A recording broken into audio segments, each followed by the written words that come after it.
제13장.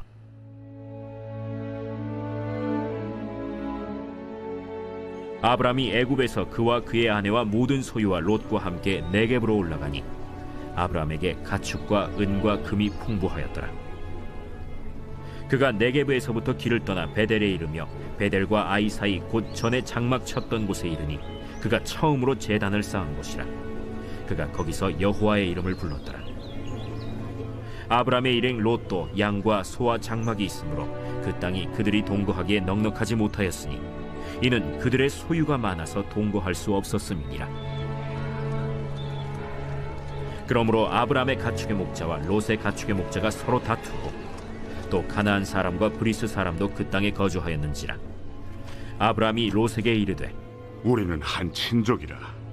나나 너나 내 목자나 네 목자나 서로 다투게 하지 말자. 내 앞에 온 땅이 있지 아니하냐. 나를 떠나가라. 네가 좌하면 나는 우하고 네가 우하면 나는 좌하리라. 이에 롯이 눈을 들어 요단 지역을 바라본즉 소알까지 온 땅에 물이 넉넉하니 여호와께서 소돔과 고모라를 멸하시기 전이었으므로 여호와의 동산 같고 애굽 땅과 같았더라. 그러므로 롯이 요단 온 지역을 택하고 동으로 옮기니 그들이 서로 떠난지라.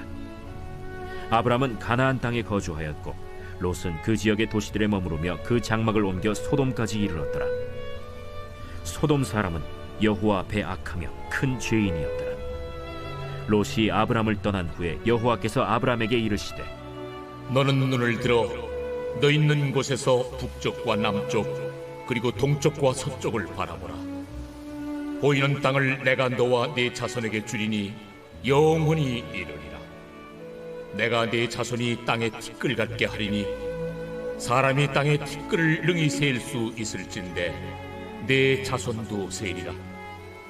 너는 일어나 그 땅을 종과 횡으로 두루 다녀보라.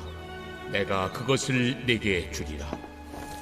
이에 아브람이 장막을 옮겨 헤브론에 있는 마므레 상수리 수풀에 이르러 거주하며 거기서 여호와를 위하여 제단을 쌓았더라.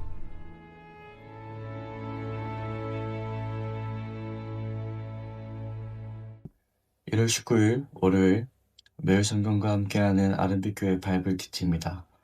오늘 우리가 함께 나눌 말씀은 창세기 13장 1절부터 18절까지의 말씀입니다. 이제 애굽에서의 부끄러운 실패를 뒤로하고 다시 약속의 땅으로 돌아온 아브라함을 하나님께서 어떻게 믿음의 사람으로 신자로 빚어가시는지 그 신실하신 여정을 따라가 보면서 우리를 향한 하나님의 그 끈질긴 사랑을 함께 묵상해 보고자 합니다. 아브라함 하면 가장 먼저 떠오르는 수식어는 바로 믿음의 조상이라는 것입니다. 성경은 그렇게 아브라함을 믿음의 대표격으로 세워두고서 우리가 그의 삶을 보며 믿음이 무엇인지 고민해 보게 만듭니다. 그런데 우리가 지금까지 창세기를 읽어오며 마주하게 되는 그의 모습은 사실 믿음의 조상이라고, 그가 믿음의 사람이라고 말할 만한 구석이 별로 없다라는 것을 보게 됩니다.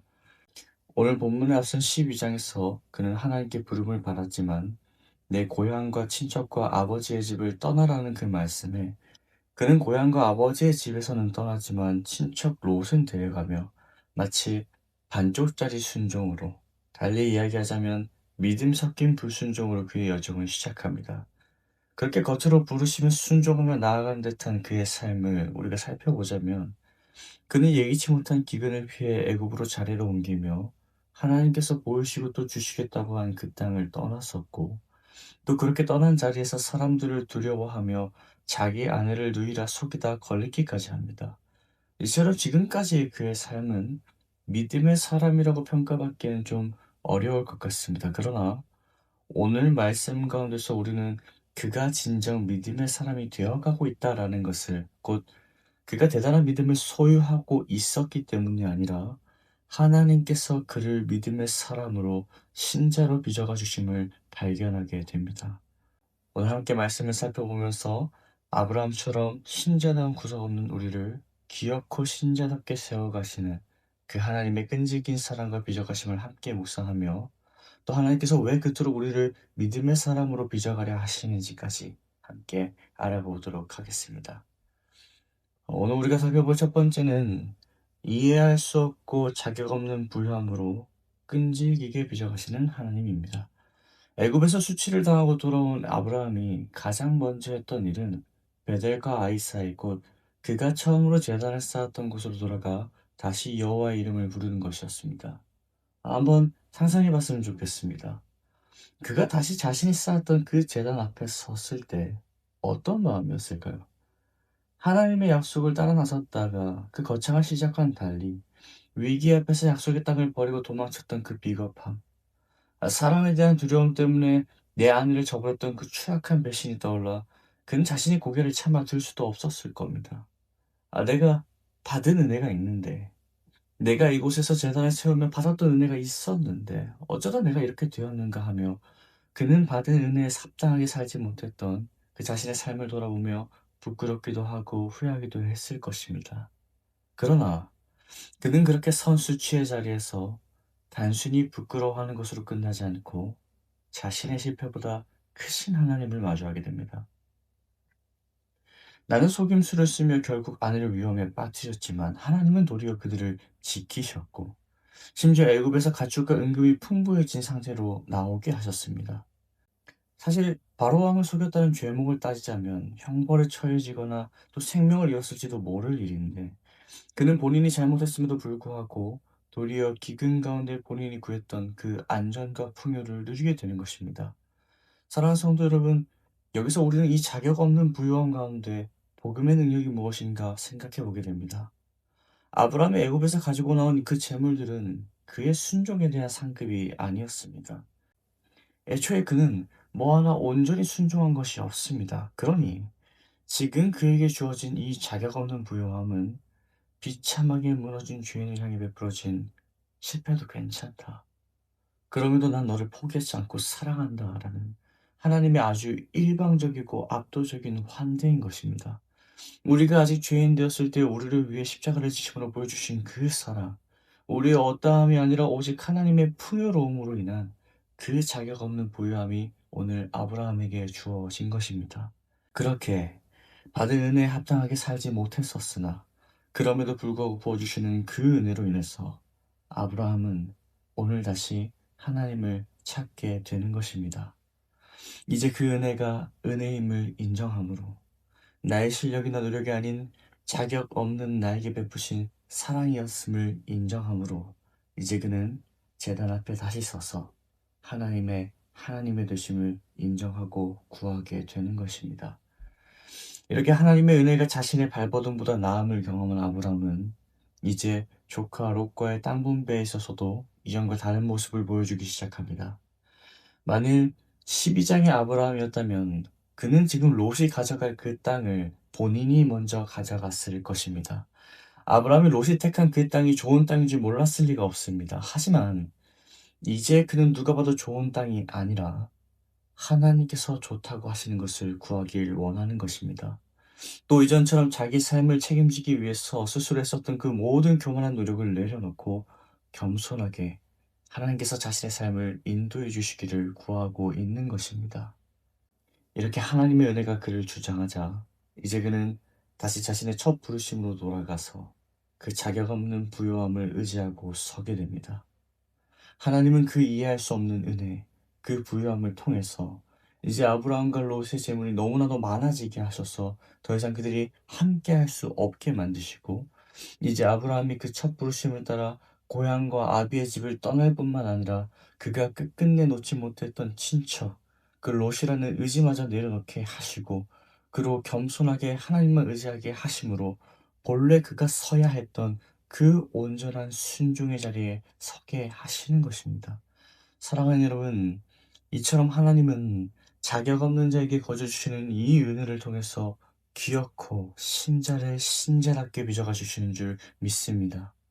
왜 나 같은 사람에게 이토록 큰 사랑을 베푸시는가? 우리는 자격도 없고 다 이해할 수도 없으다. 오늘 하나님은 그 은혜를 통해서 우리를 신자답게 빚어가 주시는 줄 믿습니다. 오늘도 우리를 포기치 않고 믿음의 사람으로 세워가 주시는 줄 믿습니다. 우리로 다시 하나님의 말씀과 그 예배의 자리에 서게 하시고 그 받은 은혜를 기억하게 하시고 그렇게 돌아본 삶 가운데 여전히 신실하신 하나님을 기억하게 하심으로 오늘도 우리가 다시 주님만 신뢰할 수 있도록 그 은혜를 믿음으로 붙들고 나아가게 하시는 줄 믿습니다. 오늘도 그 은혜가 오늘 신자로 빚어가는 우리의 모든 삶을 주장하게 되기를 간절히 소원합니다. 오늘 우리가 살펴볼 두 번째는 더 큰 은혜를 베푸시기 위해 일해 주시는 하나님입니다. 아브라함이 지난날의 은혜를 기억하며 본래 그가 섰어야 할 순종의 자리, 그 겸손의 자리로 돌아왔을 때, 그리고 그 은혜에 의지해서 믿음으로 롯을 떠나버렸을 때, 하나님은 마치 기다리셨다는 듯이 아브라함에게 찾아와 다시 약속을 주십니다. 우리는 단순히 땅과 자손을 더 많이 주겠다는 이 약속을 순종의 보상으로 읽어서는 안 됩니다. 왜냐하면 이것은 내가 이전에 그랬던 것보다, 네가 기억하는 그 은혜보다 훨씬 더 큰 은혜를 내게 베풀겠다라는 건 하나님의 선언이기 때문입니다. 우리가 믿는 하나님은 우리에게 더 큰 은혜 베푸시기를 원하시는 분이십니다. 롯을 떠나보낸 아브라함의 처지는 지금 당장 초라해 보일지 모릅니다.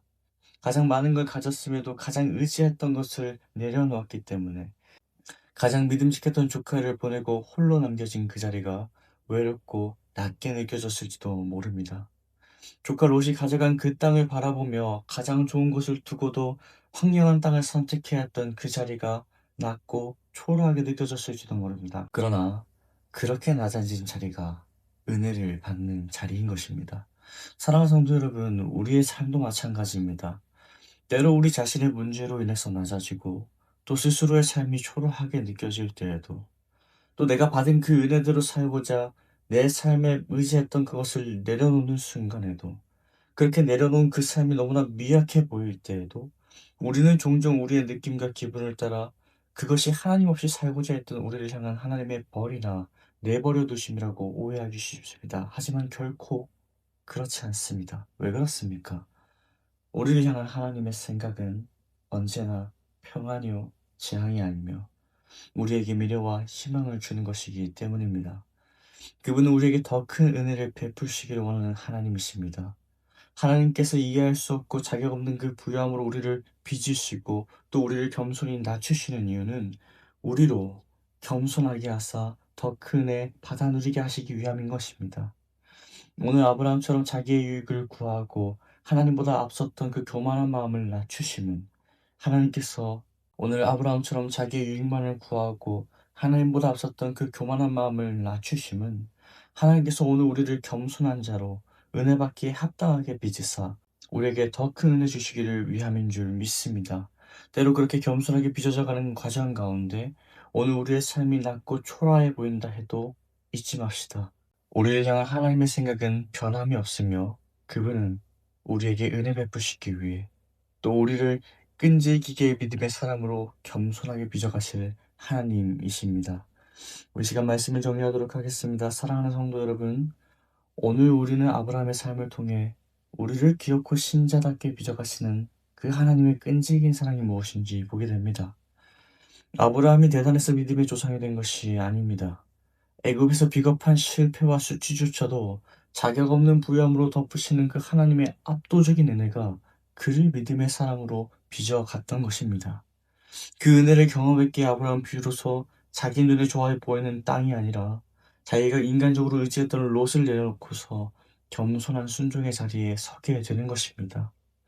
우리는 때때로 내 삶이 롯을 가져가고 남은 그 허허발반처럼 황량하고 초라해 보일 때 염려하기도 합니다. 하나님이 날 잊으신 건 아닐까? 내 실수 때문에 나를 벌하신 건 아닐까? 그렇게 날 지금 이곳 가운데 내버려 두신 건 아닐까? 두려워하기도 합니다. 그러나 기억하십시오. 그것이 언제든 하나님의 낮추심은 우리를 무너뜨리기 위함이 아니라 더 큰 은혜를 담을 수 있는 그 겸손한 그릇으로 만드시려는 그 사랑의 빚으심입니다. 하나님 오늘도 우리에게 말씀하십니다. 너를 향한 나의 생각은 재앙이 아니라 평안이라고 너희에게 미래와 희망을 주기를 원한다고 말입니다. 오늘 우리가 이 약속을 믿음으로 붙들길 소원합니다. 나의 어떠함이 아니라 하나님의 신실하심에 우리의 삶을 맡겨드릴 수 있길 소원합니다. 우리가 그분의 손길에 순복하며 나아갈 때 주님은 우리를 반드시 그 은혜에 합당한 신자로 그 자리로 우리를 인도하여 주실 줄 믿습니다. 그 끈질긴 사랑 안에서 오늘도 우리가 평안을 누리며 다시 한번 우리를 빚으시는 그 주의 은혜를 구하며 나가는 우리 모두가 되기를 주님의 이름으로 간절히 소원합니다. 우리 시간 함께 기도하겠습니다. 사랑의 주님, 오늘 아브라함의 삶을 통해 우리를 귀엽고 신자답게 빚어가시는 하나님의 그 끈질기고도 치밀한 사랑을 묵상하게 하심에 감사합니다. 주님, 우리는 참으로 아브라함 같습니다. 하나님의 약속을 따라 나섰다고 말하면서도 삶의 작은 기근 앞에서 금세 세상으로 도망쳤고 나 하나 살기 위해 소중한 이들을 저버리는 비겁함을 보이기도 했습니다. 그러나 주님, 그런 우리를 심판치 않으시고 도리어 자격 없는 부요함으로 덮어주시며 다시 은혜의 자리를 불러주심에 감사합니다. 이제 그 은혜를 따라 우리가 구하옵나니 오늘 우리가 아브라함처럼 그 은혜가 은혜임을 인정하는 자들 되게 하여 주시옵소서. 내가 누리는 이 풍요가 내 실력이 아님을 고백하게 하시고 그 은혜를 힘입어 내 삶에 끝내놓지 못했던 롯과 같은 세상적 보험과 인간적인 의지들을 기꺼이 내려놓는 용기를 허락하여 주시옵소서. 또한 오늘 우리 가운데 자신만의 롯을 떠나보낸 뒤 홀로 들판에 남겨진 것처럼 낮고 초라한 자에 처한 모든 이들에게 그 자리가 결코 저주나 버려짐의 자리가 아님을 우리가 믿음의 눈을 들어 보게 하여 주시옵시고 그것이 더 큰 은혜를 담기 위해 우리를 겸손하도록 빚으시는 하나님의 손길임을 기억하며 그렇게 선 모든 자리에서 우리를 향한 하나님의 생각이 재앙이 아니라 평안과 미래와 희망임을 신뢰하게 하여 주시옵소서. 오늘 우리의 실수보다 크시며 우리의 실패조차 선으로 바꾸사 우리를 신자답게 빚어가시는 그 놀라운 은혜에 감사합니다. 오늘 하루도 우리를 빚으시는 그 주님의 손길에 기쁘게 순복하며 나아가는 우리 모두가 되게 하여 주시옵소서. 그렇게 우리를 끝까지 사랑하사 끈질기게 신자로 세워가시는 우리 구주 예수 그리스도의 이름으로 기도드리옵나이다.